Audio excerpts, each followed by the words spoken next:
Una cultura está a punto de presenciar el fin de su identidad con un país que los deja de lado para lograr modernizarse, olvidando su historia. Nathan Algren es un ex capitán de los Estados Unidos que pasa sus días de retiro como un actor renegado que prueba armas para que éstas puedan ser vendidas. Unos colegas de su pasado lo buscan para ofrecerle un trabajo que consiste en entrenar soldados de Japón para acabar con los pobladores samuráis que representaban en esa época el atraso y la violencia para la nueva sociedad japonesa. Nathan está molesto con su coronel porque fue testigo de cómo exterminaron a las poblaciones indígenas en la última guerra que participaron. Sin embargo, acepta el trabajo por dinero. Cuando llega a Japón, siente la paz que está a punto de destruir. El emperador está fascinado con las costumbres extranjeras y piensa transformar la cultura japonesa en algo más occidental. Cuando Nathan se presenta ante el emperador, le recuerdan las atrocidades que hicieron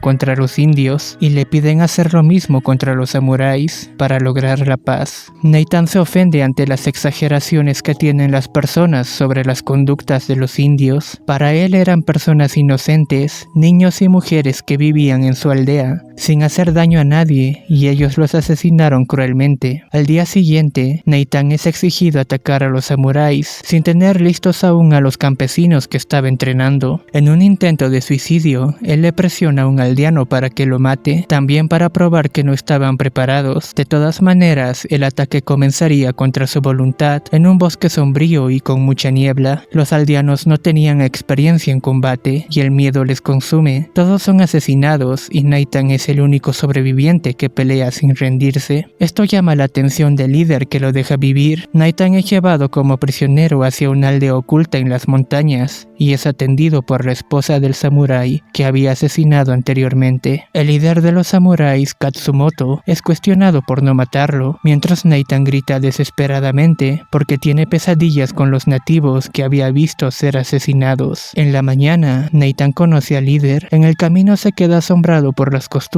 que las aldeas tenían y que los japoneses querían olvidar. Cuando conoce a Katsumoto, él le dice que no lo mató porque quiere conocer a su enemigo, además que le cuenta que el samurái que había asesinado era el esposo de la mujer que lo cuidaba y Nathan se siente culpable por eso. Nathan estaba lleno de culpas y traumas. Nathan acepta ser golpeado porque quiere demostrar respeto y aprender de sus nuevos anfitriones. Quería enfrentar las consecuencias de sus acciones en lugar de huir de ellas. Este acto de humildad y determinación lo ayuda a ganar el respeto de los samuráis y marca el inicio de su transformación. Nathan decide quedarse en la aldea hasta que pase el invierno. Escribe lo mucho que le gusta la dedicación y la disciplina que tienen las personas en ese lugar y quería aprender de esas costumbres. La mujer que lo cuidaba por un momento se deja vencer por sus sentimientos y pide a su padre que lo mate o lo deje ir, pero luego se disculpa ya que recuerda que parte de su cultura es no dejarse llevar por el odio ni el rencor hacia otras personas, sino por la superación personal. Nathan se disculpa con ella y ella lo perdona. Entendió que la muerte de su esposo era parte de su camino como samurái y que había muerto con honor. Aunque no era creyente, Nathan sentía una espiritualidad en ese lugar. Le hacía olvidar las horribles cosas de su pasado. Él quiere poner su mente en paz, entrena con los demás guerreros hasta dominar el arte de la espada y ganar poco a poco su respeto. Hacen una ceremonia en la noche y son sorprendidos por asesinos que empiezan a atacarlos con espadas y navajas. Nathan protege a la familia del hombre que asesinó, luchando al lado de sus enemigos para salvar sus vidas. En la mañana siguiente, Katsumoto dice que tuvo un sueño y no puede terminar un poema. Sabe de sus pesadillas. Dice que eso solo ocurre con las personas que se avergüenzan de lo que hicieron. Le dice que quitarle la vida a una persona forma parte del camino de un guerrero. Se despide de él porque el emperador solicita su retorno y le hace saber que ya no es su enemigo. Nathan se despide de la mujer que lo cuidó. Ella se llama Taka. Él se había enamorado de ella, de su familia y de la naturaleza en la que vivían. Ella sentía amor y resentimiento. Estaba confundida con lo que sentía. Los samuráis acompañan a Nathan hasta Tokio y la gente se espanta al verlos, pues ellos simbolizaban la violencia. Nathan mira las nuevas armas de los japoneses. Las habían traído de su propio país para acabar con los samuráis. Eran metralletas y cañones y los samuráis solo tenían espadas y armaduras. Katsumoto visita al emperador, quien era su estudiante. El emperador lo quiere mucho, pero él es joven e inexperto y se siente presionado por los los consejeros que impulsan la occidentalización del país, como la adopción de armas modernas y la influencia extranjera. Katsumoto le recuerda al emperador la importancia de preservar el espíritu y la identidad, incluso mientras el país avanza hacia el futuro. Le dice que debe ser fiel a sí mismo y actuar como un verdadero líder, no simplemente seguir las órdenes de sus consejeros o extranjeros. El señor Omura es un consejero egoísta que trata de influenciar al emperador y le propone a Nathan comandar su ejército contra los samuráis. Nathan sale de su oficina sin confirmarle nada. Encuentra a un amigo suyo, el hijo de Katsumoto, quien es tratado mal y humillado por los soldados. Omura critica a Katsumoto por aferrarse a las tradiciones y lo acusa de ser un obstáculo para el progreso de Japón. Por su parte, Katsumoto cuestiona la verdadera intención de Omura, insinuando que su deseo de modernización está motivado por la codicia y no por el bienestar del país. El emperador no interviene porque tiene miedo y permanece influenciado por los consejeros como Omura, lo que muestra que en ese momento no tiene el control total sobre las decisiones que afectan a su país. Nathan preparaba sus cosas para marcharse cuando su antiguo coronel le entrega el pago acordado y comenta que continuará con la campaña contra los samuráis y los aldeanos en su ausencia. Nathan cambia de decisión y sale a rescatar a Katsumoto, quien había sido arrestado esperando su muerte. Katsumoto es rescatado huyendo de las balas. Al cruzar el puente, su hijo es herido de gravedad,